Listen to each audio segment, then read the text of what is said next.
درود خواننده و بیننده روزنامه جوانان تاجیکستان.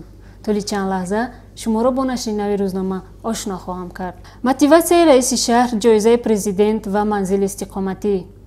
جایزه‌داران بازی‌های 19 تابستانه آسیا را چه انتظار است؟ در این مطلب وابسته به اشتراک هیئت پورای دسته منتخب تاجیکستان در بازی‌های 19 تابستانه آسیایی که در هنگژائو چین برگزار می‌گردد سخن می‌رود. همچنین در این مواد راجع به قرار دخلداری رئیس شهر دوشنبه بهر دستگیری ورزشکاران در این سبقت گفته شده است که طبق آن به گیرندگان مدال‌های طلا، نقره و برنجی تحفه مقرر شده است. آن کدام تحفه‌هایند؟ چرا مطلب چنین نام گرفته است؟ پاسخ این سوال‌ها را تنها در این نگاشته پیدا کرده می‌توانید. واخوری پنجم مشورتی سران دولت‌های آسیای مرکزی از مستحکم نمودن محیط نوی باوری و همکاری تا سازشنامه در سمت‌های عمومی سیاستی جوانان. در این مواد از واخوری پنجم مشورتی سران دولت‌های آسیای مرکزی سخن می‌رود.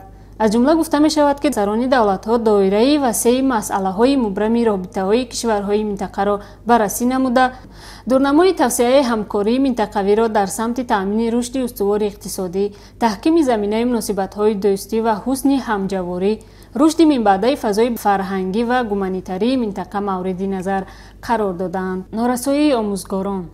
آیا تصمیم نوی وزارت معارف و علم این مشکلی را برطرف می‌کند؟ در مطلب مذکور راجع به نارسایی آموزگاران در مکتب‌های میانه کشور، اینچنین نگرانی پیشوای ملت وابسته به نارسایی آموزگاران جوان گفته می‌شود. چرا آموزگاران جوان در مکتب‌های میانه نمی‌رسند؟ مشکل در چیست؟ چی باید کرد؟ برای پاسخ به این سوال‌ها مواد مذکور را مطالعه نمایید. وطن را دوست نداشتن از ضعیفی ایمان است. با این نوع مصاحبه در این شماره روی چاپ آمده است که در آن از وطن دوستی و خویشتن شناسی گفته می شود. چرا دوست نداشتن وطن را ضعیفی ایمان گفتند؟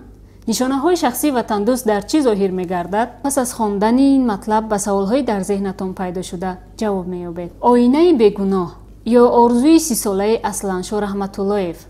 از آرمان‌های 30 ساله تا زحمت‌های این هنرمند در این مطلب گفته می شود.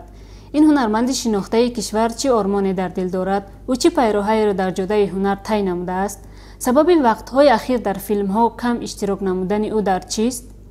مواد مذکور شما را به پاسخ این سوال‌ها می‌برد.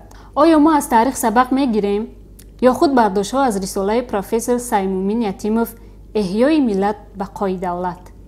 مؤلف این مواد در مطلب خود بعد برداشت‌ها از مقاله احیای ملت بقای دولت نظر خود را دایر به این رساله ملت‌ساز ابراز داشته نقش این آثار علمی را در تحکیم بخشیدن استقلالیت ملی، دور نمودن خرافات و خرافات پرستی از مفکوره مردم بلند ارزیابی نموده است. باز چی‌های دیگر در این مواد گفته شده است؟ بعد خواندن این مطلب حتما پاسخ خواهید یافت. بیننده عزیز، در همینجا با شما پدرود میگوییم.